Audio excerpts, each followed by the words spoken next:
Hello guys, I am Mohammed ANSIB, second year BBA student in AMAL college. My roll number is 31. Today I am discussing about contracts involving sea routes. Over to the PPT. Contracts involving sea routes അഥവാ കടൽ മാർഗങ്ങൾ ഉൾപ്പെടുന്ന കോൺട്രാക്റ്റുകൾ. In contracts of sale which involves sea route certain special clause and conditions exist. Some of these are explained here.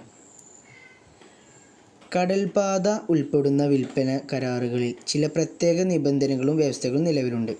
ഇവയിൽ ചിലത് ഇവിടെ വിശദീകരിക്കുന്നു. First one is fast contract. Fast stands for free along ship.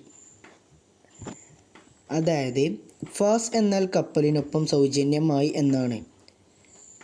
The ownership in goods sold under an fast contract passes from the seller to the buyer. Fast കരാർ പ്രകാരം വിൽക്കുന്ന സാധനങ്ങളുടെ ഉടമസ്ഥാവകാശം വിൽപ്പനക്കാരിൽ നിന്ന് വാങ്ങുന്നയാൾക്ക് കൈമാറുന്നു. When the goods are delivered alongside the ship named by the buyer under a contract of carriage. വണ്ടിയുടെ കരാർ പ്രകാരം വാങ്ങുന്നയാൾ പേരിട്ട കപ്പലിനൊപ്പം സാധനങ്ങൾ എത്തിക്കുമ്പോൾ. Sellers' duties in these contracts are to deliver the goods alongside the ship and to notify the buyer immediately that goods have been delivered alongside the ship. ഈ കരാറുകളിലെ വിൽപ്പനക്കാരൻ്റെ കടമകൾ കപ്പലിനൊപ്പം സാധനങ്ങൾ എത്തിക്കുക എന്നതും കപ്പലിനൊപ്പം സാധനങ്ങൾ എത്തിച്ചതായി വാങ്ങുന്നയാളെ ഉടൻ അറിയിക്കുക എന്നിവയുമാണ്.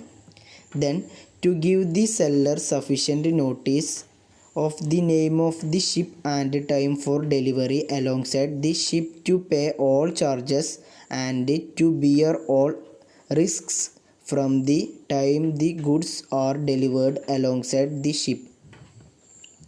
എല്ലാ ചാർജുകളും അടയ്ക്കുന്നതിനും കപ്പലിനൊപ്പം സാധനങ്ങൾ എത്തിക്കുന്നത് മുതൽ എല്ലാ അപകട സാധ്യതകളും വഹിക്കുന്നതിനും കപ്പലിനോടൊപ്പം ഡെലിവറി ചെയ്യുന്നതിനുള്ള സമയവും കപ്പലിൻ്റെ പേരും വിൽപ്പനക്കാരന് മതിയായ അറിയിപ്പ് നൽകാൻ. FOB and FOR contracts. FOB stand for free on board and FOR stand for free on rail. In such contracts, the sellers has to put the goods on board or on rail at seller's expense. വാങ്ങുന്നയാളെ സംബന്ധിച്ചിടത്തോളം സാധനങ്ങൾ ബോർഡിലോ റെയിലിലോ ഇടുന്നതിനുള്ള ചെലവ് വഹിക്കുന്നതിൽ നിന്ന് അയാൾ സ്വതന്ത്രനാണ്. He has to bear the expenses of lending the goods. So far as the buyer is concerned, he is free from bearing the cost of putting the goods on board or on rail. The responsibility will be shifted to the buyer. The seller does not insure the goods as the ownership passes to the as soon as the goods are put on board or on rail. അതായത് പിന്നീടുള്ള ഉത്തരവാദിത്വം വാങ്ങുന്നയാൾക്ക് കൈമാറും. സാധനങ്ങൾ ബോർഡിലോ റെയിലിലോ സ്ഥാപിച്ചിരിക്കുന്നത് കൊണ്ട് ഉടമസ്ഥാവകാശം ഉടൻ കൈമാറുന്നതിനാൽ വിൽപ്പനക്കാരൻ സാധനങ്ങൾ ഇൻഷുർ ചെയ്യുന്നില്ല. So far as FOB contract is concerned, the buyer must name the ship to which goods are to be delivered, or he must authorize the seller to select the ship. FOB കരാറിനെ സംബന്ധിച്ചിടത്തോളം വാങ്ങുന്നയാൾ ഏത് സാധനങ്ങളാണ് കൈമാറേണ്ടതെന്ന് കപ്പലിന് പേര് നൽകണം, അല്ലെങ്കിൽ കപ്പൽ തിരഞ്ഞെടുക്കാൻ വിൽപ്പനക്കാരന് അനുമതി നൽകണം. Where the buyer does not name the ship by which the goods are to be sent, the seller should not dispatch the goods through a ship of his choice. വാങ്ങുന്നയാൾ പേര് നൽകാത്തിടത്ത് സാധനങ്ങൾ അയക്കേണ്ട കപ്പൽ വിൽപ്പനക്കാരൻ ഇഷ്ടമുള്ള ഒരു കപ്പലിലൂടെ സാധനങ്ങൾ അയക്കരുത്. In such cases, he is not entitled to sue for the price of goods, but can only sue for damages on the ground of breach of contract. അത്തരം സന്ദർഭങ്ങളിൽ സാധനങ്ങളുടെ വിലയ്ക്ക് കേസെടുക്കാൻ അയാൾക്ക് അവകാശമില്ല. പക്ഷേ ലംഘനത്തിൻ്റെ പേരിൽ മാത്രമേ നഷ്ടപരിഹാരത്തിന് കേസെടുക്കുവാനാകൂ. കരാറിൻ്റെ FOB or FOR contracts, ownership passes to the buyer as soon as the goods are put on board or on rail. FOB അല്ലെങ്കിൽ FOR കരാറുകളിൽ സാധനങ്ങൾ ബോർഡിലോ റെയിലിലോ വെച്ചാലുടൻ ഉടമസ്ഥാവകാശം വാങ്ങുന്നയാൾക്ക് കൈമാറും. അടുത്ത ഒരു കോൺട്രാക്ട്സ് ആണ് CIF contracts. CIF stand for cost insurance and freight. CIF cost ഇൻഷുറൻസിനും ചരക്ക് ഗതാഗതത്തിനു വേണ്ടി നിലകൊള്ളുന്നു. When the buyer orders goods from a merchant abroad, then the seller, having insured the goods and delivered them to a common carrier like ship, obtains the bill of lading. വാങ്ങുന്നയാൾ വിദേശത്ത് ഒരു വ്യാപാരിയിൽ നിന്ന് സാധനങ്ങൾ order ചെയ്യുമ്പോൾ വിൽപ്പനക്കാരൻ സാധനങ്ങൾ insure ചെയ്ത് കപ്പൽ പോലെയുള്ള ഒരു സാധാരണ കരിയറിന് കൈമാറിയാൽ ലാഡിംഗ് ബിൽ ലഭിക്കും.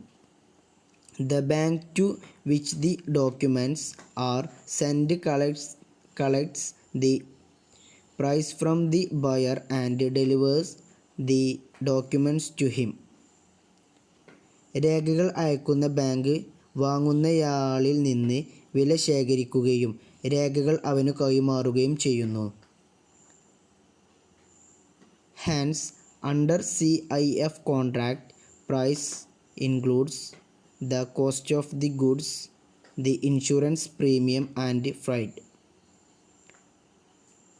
അതിനാൽ CIF കരാർ പ്രകാരം വിലയിൽ ചരക്കുകളുടെ വില, ഇൻഷുറൻസ് പ്രീമിയവും ചരക്കുകളും ഉൾപ്പെടുന്നു. The CIF contract is performed by the delivery of documents like bill of lading, insurance policy, invoice etc. to the buyer through particular bank. Bill of lading, insurance policy, invoice തുടങ്ങിയ രേഖകൾ പ്രത്യേക bank വഴി വാങ്ങുന്നയാൾക്ക് കൈമാറുന്നതിലൂടെയാണ് CIF കരാർ നടപ്പിലാക്കുന്നത്. Thus, documents will represent the goods to be purchased by the buyer and thus documents are called documents of title. ഈ രേഖകൾ വാങ്ങുന്നയാൾ വാങ്ങുന്ന സാധനങ്ങളെ പ്രതിനിധാനം ചെയ്യും. ഈ രേഖകളെ ശീർഷകത്തിൻ്റെ രേഖകൾ എന്ന് വിളിക്കുന്നു.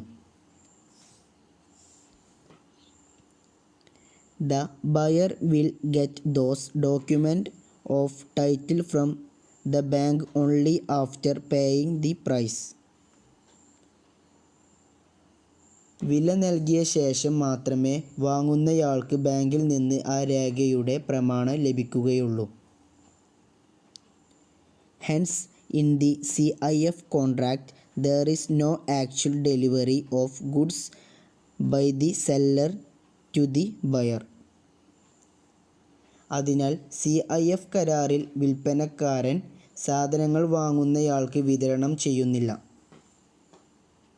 Documents of title to goods will be delivered to the buyer so as to symbolize the delivery of goods.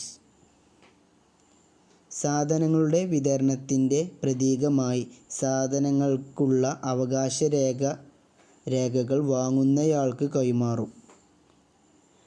ബാങ്കിൽ നിന്ന് ഈ രേഖ ലഭിച്ച ശേഷം വാങ്ങുന്നയാൾ അത് ഹാജരാക്കണം. After getting this document of title from the bank, the buyer must produce the same to the concerned authorities of the common carrier like ship and only after the production of the document of title he can take actual delivery of goods. ബാങ്കിൽ നിന്ന് ഈ രേഖ ലഭിച്ച ശേഷം വാങ്ങുന്നയാൾ കപ്പൽ പോലുള്ള സാധാരണ കാരിയറിൻ്റെ ബന്ധപ്പെട്ട അധികാരികൾക്ക് അത് ഹാജരാക്കണം. കൂടാതെ ശീർഷകത്തിൻ്റെ രേഖ ഹാജരാക്കിയതിനു ശേഷം മാത്രമേ അയാൾക്ക് സാധനങ്ങളുടെ യഥാർത്ഥ delivery എടുക്കാനാകൂ. The procedure protects the seller because the goods continue to be in his ownership until the buyer pays for them and gets the documents. നടപടിക്രമം വിൽക്കുന്നയാളെ സംരക്ഷിക്കുന്നു, കാരണം വാങ്ങുന്നയാൾ അവർക്ക് പണം നൽകുകയും രേഖകൾ ലഭിക്കുകയും ചെയ്യുന്നതുവരെ സാധനങ്ങൾ അവൻ്റെ ഉടമസ്ഥതയിൽ തുടരും. The buyer is equally protected, for he is only called upon to pay against the documents, and the moment he becomes the owner is entitled to take delivery of the goods. വാങ്ങുന്നയാൾ തുല്യമായി പരിരക്ഷിതനാണ്, കാരണം രേഖകൾക്കെതിരെ പണമടയ്ക്കാൻ മാത്രമേ അവനെ വിളിക്കുകയുള്ളൂ. കൂടാതെ അവൻ ഉടമയാകുന്ന നിമിഷം സാധനങ്ങൾ വിതരണം ചെയ്യാൻ അർഹതയുണ്ട്. അടുത്ത ഒരു കോൺട്രാക്റ്റാണ് ex ship contracts. These are contracts under which the seller causes the delivery of the goods to be made to the buyer from a ship which has arrived at the port of destination at seller's expense. വിൽപ്പനക്കാരൻ്റെ ചെലവിൽ ലക്ഷ്യസ്ഥാനത്ത് തുറമുഖത്ത് എത്തിയ ഒരു കപ്പലിൽ നിന്ന് വാങ്ങുന്നയാൾക്ക് സാധനങ്ങൾ കൈമാറാൻ വിൽപ്പനക്കാരൻ കാരണമാകുന്ന കരാറുകളാണിവ. Then, in such contracts, the property in the goods does not pass to the buyer until the goods are actually delivered to him. അത്തരം കരാറുകളിൽ സാധനങ്ങൾ യഥാർത്ഥത്തിൽ അവനു കൈമാറുന്നതുവരെ സാധനങ്ങളുടെ വസ്തു വാങ്ങുന്നയാൾക്ക് കൈമാറുകയില്ല. In this type of contract, seller's duty is to deliver the goods to the buyer from a ship which has arrived at the port of destination and to pay the freight.